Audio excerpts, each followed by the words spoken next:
YouTube, and welcome back to my channel. If you're new here, my name is Henry and I focus on faith, fashion, skin, and lifestyle. So if you're interested in any of those items, please hit the subscribe button along with the bell notification, and also like, comment, and share. That will be a great big help to me. Today's video is going to be a little different. Normally I would do like an unboxing where we'll talk about skincare, we'll talk about fashion, things like that. But my platform is faith, fashion, skin, and lifestyle.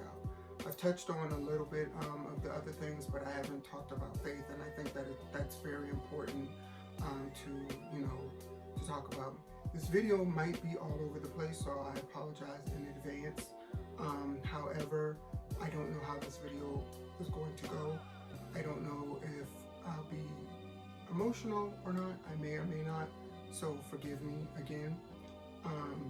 But it's just something that I'm already starting up, but I want to share with you all. So let me just start off, I guess, by saying this. I felt like I've always been a Christian. I was brought up in the church. I mean, if you were black in the 90s, you were brought up in the church, okay? You went to church just about every day, Bible study, choir rehearsal, things like that.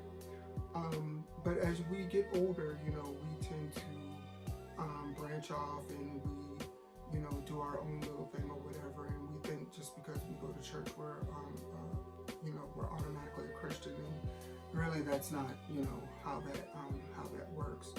And over time in my adulthood, I definitely have, gone through things in my life.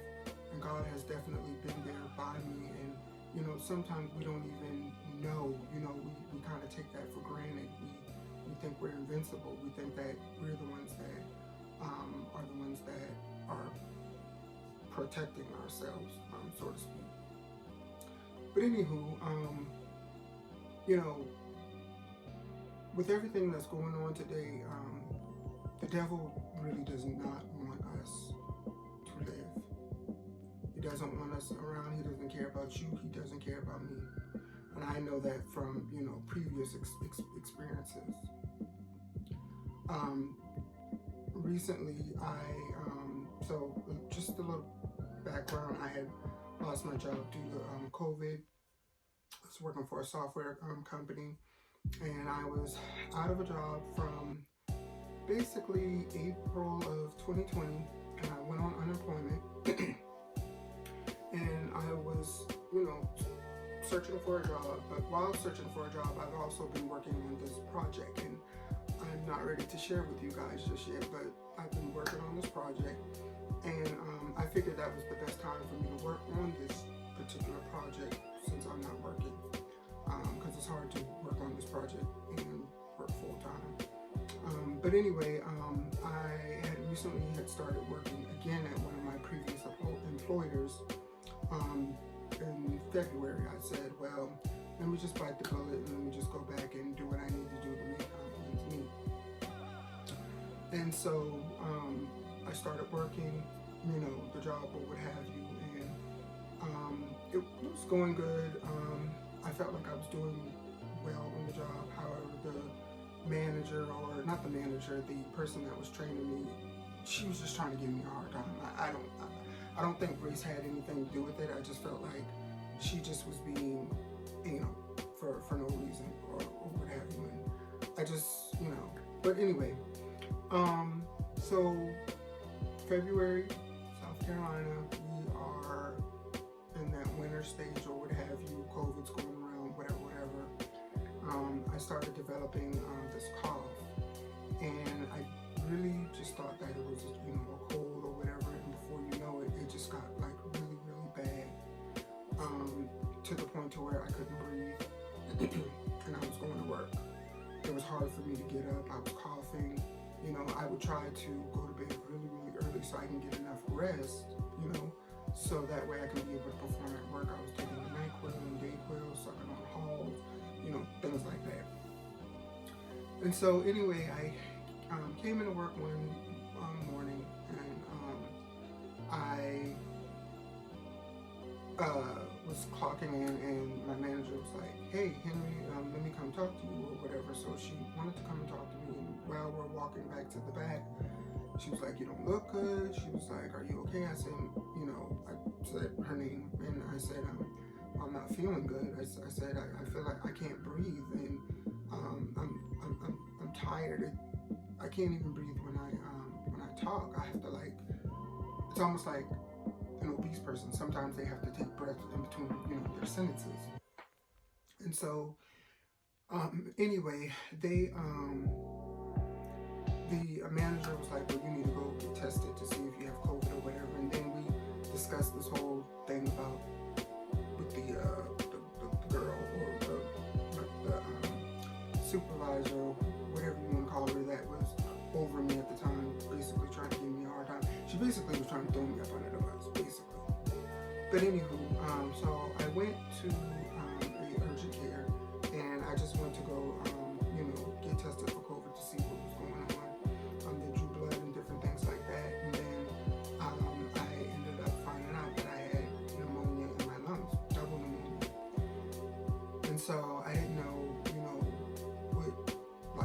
I've never had pneumonia before, and I'm like, okay, what's going on? How did I get this pneumonia? What would have you? And basically, based off of the information that they give, they said something about bacteria, different like little things like that. And so I'm like, well, maybe it's because the people that I've worked around, I've worked during the week of like when Super Bowl was going to happen. So of course people are coming in shopping, buying things for that. They're not washing their hands, different things like that. And so they prescribed me some medicine to take. I came home and was resting, trying. I really wasn't eating. I barely could eat anything. But due to the medicines, I felt like I needed to eat in order to take medicine. You never take medicines on the empty stomach. So the following week, I went to back to them just to follow up, just to see how I was doing. Still the same thing. They just told me pneumonia takes time, and I needed to rest. So they sent me back home, didn't prescribe me anything.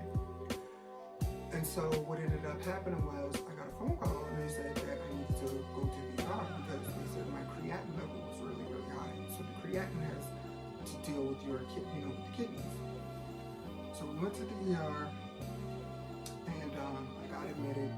They immediately started drawing blood and doing all that other crazy stuff. And they really, at the time, they really just didn't know, what it was other than some type of bacteria or what have you. They just kept, drawing blood. And so eventually I was able to get a room. So I got a room, and I'm hooked up to everything, even oxygen, because I couldn't breathe. I could breathe, but it was just hard for me to breathe. I could only take like maybe 2 or 3 steps without breathing hard, right? And so anywho, they came in. I'm sorry guys, but like I said, but they came in and they told me that my kidneys were failing. So I'm just like, well, what's going on? And then they were like, there was some scarring on my kidneys or what have you, and I'm just like, I don't understand, how could this be? Because at one point in time in my life, I was not a little, I was overweight for my size. The dietitian had said that I had weighed I was about 240 pounds. That was a while back. And I knew I was overweight because at that time, before I started working at the software company, I was working retail. So retail, you're always on the move. You're moving around and stuff. But when I started working at the software company, I was sitting down all the time. So you got the soda fountains, the snack machine. On a good day, they might order food for, like, if we're having like this event or something, so there's food there that they have. Or sometimes when like big people like would come, they would order food for them, and then whatever was left over, to eat and stuff. And then I just took it upon myself to try to you know, lose the weight or what have you, and that's what I did. But you know, and never was a smoker, never was really a drinker like that. I mean, occasionally, but it was never like nothing too heavy. And but I took it upon myself to try to do my best to get myself back to a healthy weight. And you know, over time, we have to be careful with, you know, some of the things that we eat, because there's ingredients in there that causes your body to, you know, not do right. And too much of anything can also mess your body up. But anyway, they said that they found some, you know, some scarring on my kidneys, and at the time, they said that a part of my heart was, I think the larger part of my heart was beating lower than the other side of my heart, something like that. My heart rate was low, my oxygen level was low. They didn't know what was going on. So, you know, at that time I was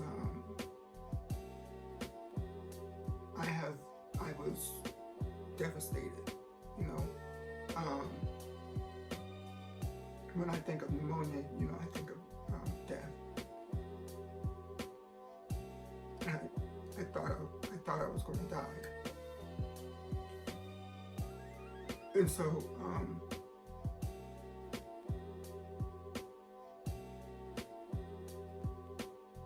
at that moment, I was making preparations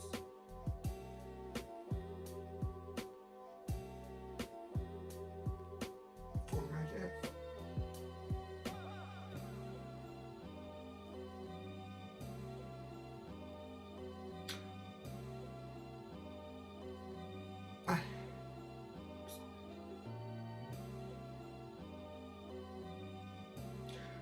I had started to, you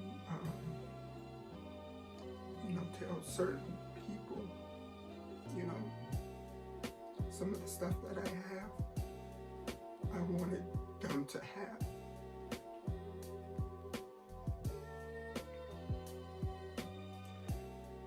And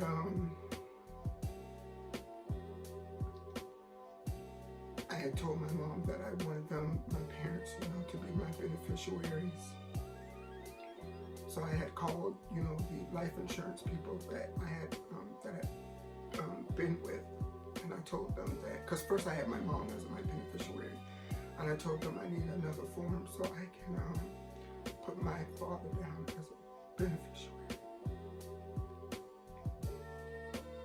And I told them that I wanted them to be able to take care of my, you know, my estate. I like to use the word estate because it sounds fancy. And, you know, I just started telling my mom, like,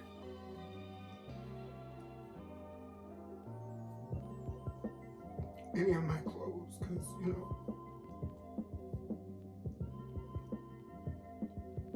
I think I have, you know, pretty nice clothes that can be somewhat unisexed. And I felt like I could, you know, whatever she wanted, she could have. She would have to probably either take it in or whatever the case may be to fit her. I have like a stash of money that I have. So it's like in a jar. I'm being thorough, but it was a box. I mean, it had hot sausages in it, and when I was done with the jar years ago, I started stuffing it with money, you know, just trying to be, you know, sensible, I guess. And I told her that, you know, there's a jar of money. I'm not going to tell you where it's at yet, but, you know, you guys can split that. And, you know, I was going to tell, you know, one of my friends, I had started collecting, you know, vinyls. I thought that was like a really cool thing to start doing, and I was going to tell two of them to look at the vinyls and see which ones you liked, and to basically, you know, pick whichever ones you like. I had a CD book, which nobody buys CDs anymore. Everything is digital, but at the same time, we're not going to throw my CDs away. I mean, there's Destiny's Child in there, there's Beyonce, there's Jasmine Sullivan, but we're definitely not going to throw away my Destiny's Child at all. If anything, you're going to bury those with me, but I'd rather give them away to somebody who would, you know, be able to, you know, cherish them. But I just really started making those preparations, and the doctors, you know, they kept me on like some steroids and some antibiotics, you know, things like that. And over time, and with my stay there, I was starting to get better. I was, you know, determined. They had to do a biopsy on my kidneys, you know, and that's how they were able to find out the scarring. They really didn't do too many tests other than they just kept drawing blood, which was so annoying because I kept getting stuck over and over again. I had to, because I was bedridden, so they kept injecting me with this stuff to prevent blood clots, you know, things like that. And which the sticking part wasn't bad, but when they inject it, it burns. So anyway,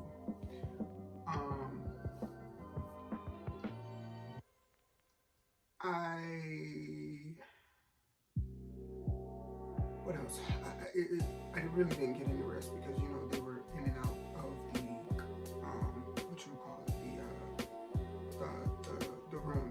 So you know, it's hard to get rest when they're in and out of the room. They're giving you, you know, medications and different things like that because it's double pneumonia. Pneumonia can kill you, and it was just a really hard time for me because I felt like my life was really flashing before my eyes. I felt like this was it.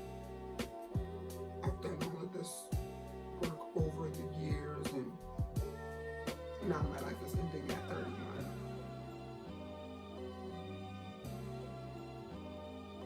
And this was truly a wake-up call for me.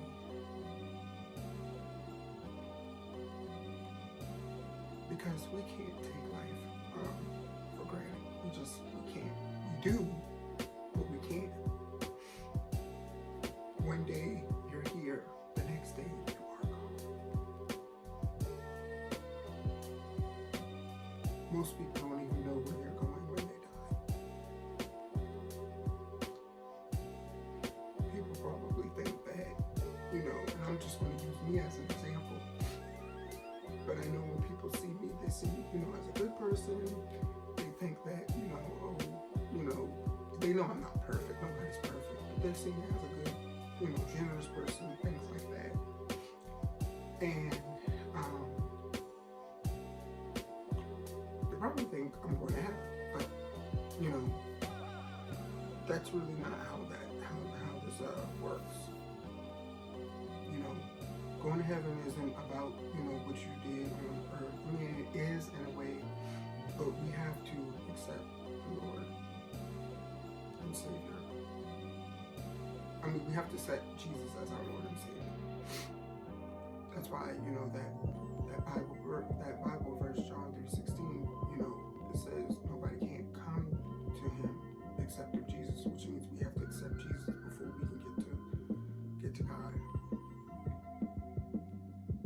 And that's really the purpose of this video. Because there's so much going on in this world today, and nobody's paying attention. We're just going on about our day like, okay, we got a mask, you know what I'm saying? We got a vaccine. This world is never going back the way it used to be, the way we want it to be. And I'm going to tell you why. I'm not a preacher. I'm not a teacher. Maybe I can just be a messenger. But one of the things that, my parents and I, we have been talking about, we haven't been going to church since the COVID, because we're trying to take precaution. The church that I had been attending, the pastor and a few other people had gotten COVID because they're still holding services.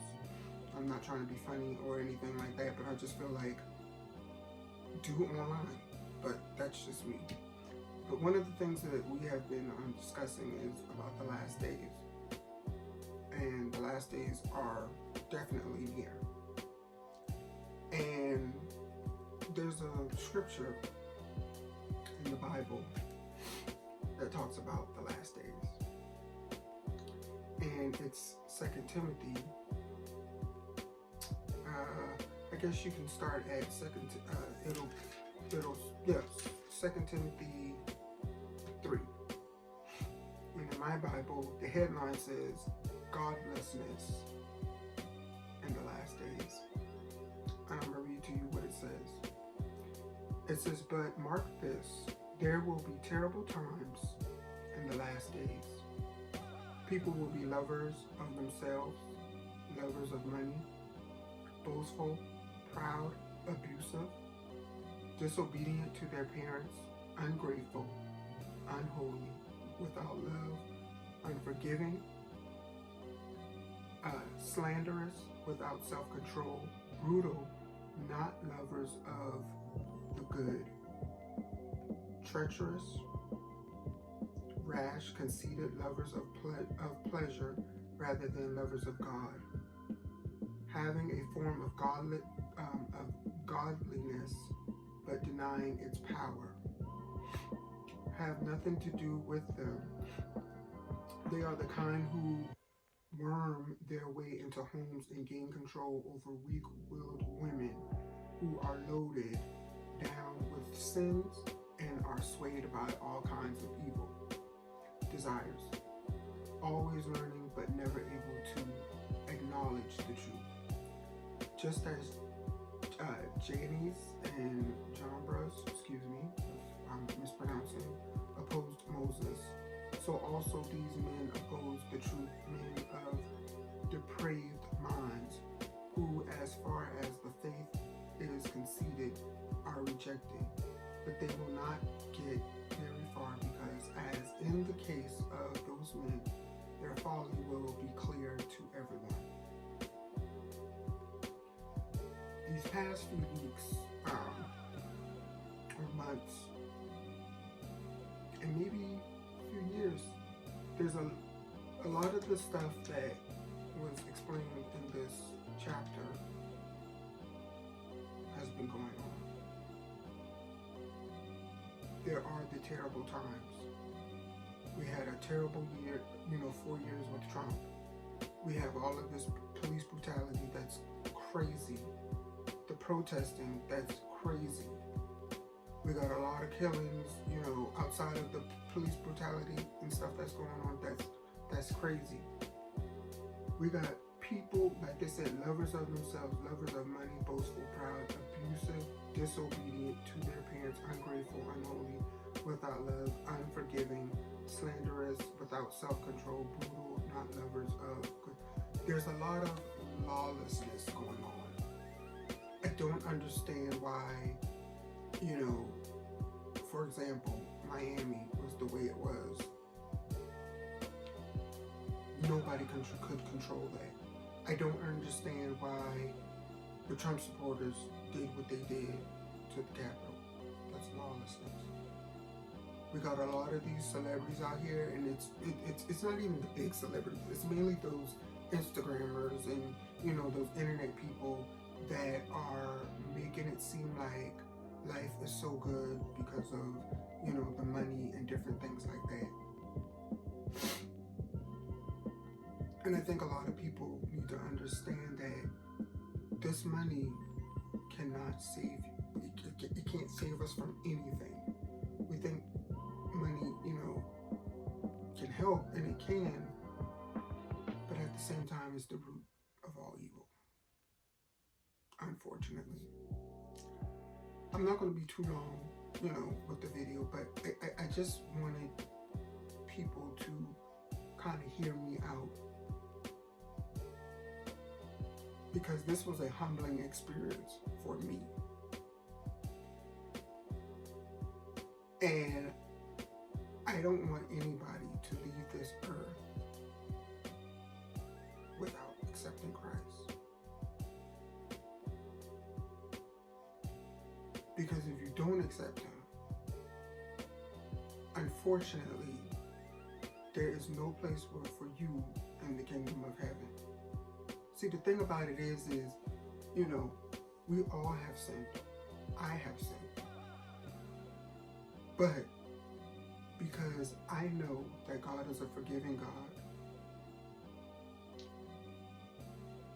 and He died for our sins, I know that when I mess up, I can go to Him and I can tell Him that I'm sorry and ask for forgiveness. And when I do that, it's almost like I'm starting over again. And I may fall, I may make mistakes, but I can get up. And I can continue on. And know that when I close my eyes and take my last breath, I can go home and be with Him. It doesn't matter what you've done in your past. See, that's the thing that non-believers don't understand. They always want to throw things at Christians and tell Christians, well, you said this and you did. Yeah, because I'm human. I am human. But see, the difference between me and you is you do this stuff every single day. That's your life. The things that are unpleasing to God, that's your life. Me, on the other hand, I may say some things that I shouldn't have said. I may thought some thoughts that I shouldn't have thought. You know what I'm saying?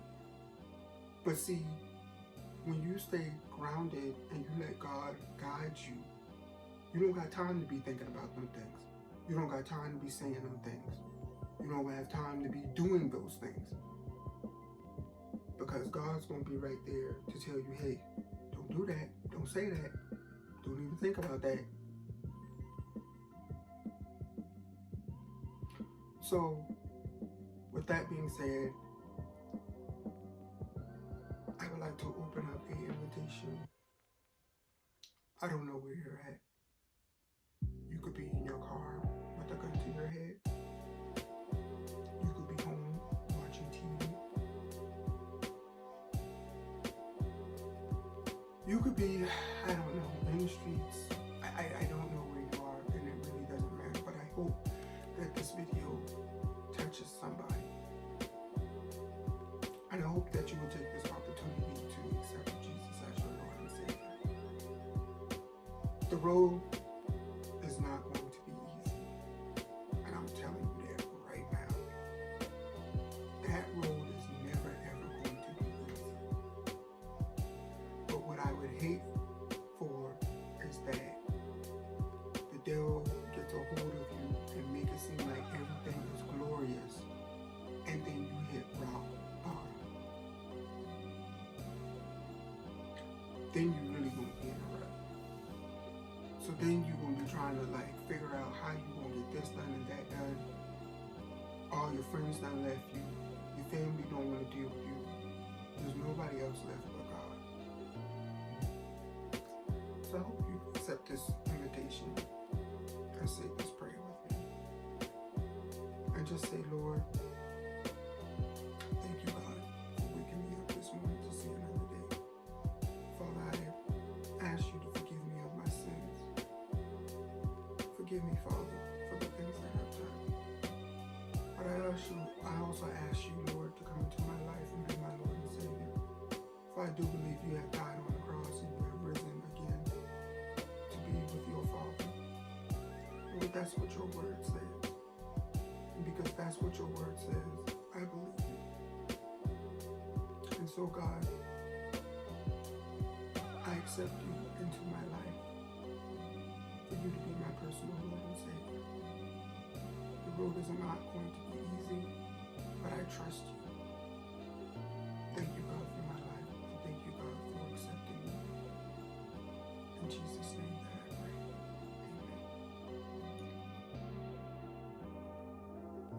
Again, I'm sorry, I didn't mean to really get emotional, but you have to understand that when I was going through what I was going through in the hospital, I just couldn't understand at that moment in time, like, you know, why is this happening? There may be a part 2 to this video as well, but I wanted to get this first part out. But I just felt like, I didn't even get a chance to,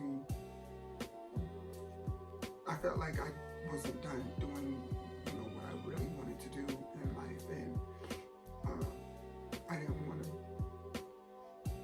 die so young. And imagine being around, for some time. But anywho, if you like this video, go ahead and give it a thumbs up. Please be sure to subscribe and comment.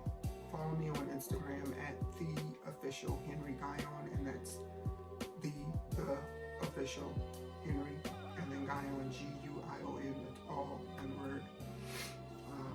And leave a comment. Let me know something. Thank you guys for tuning in, and I'll see you in the next video.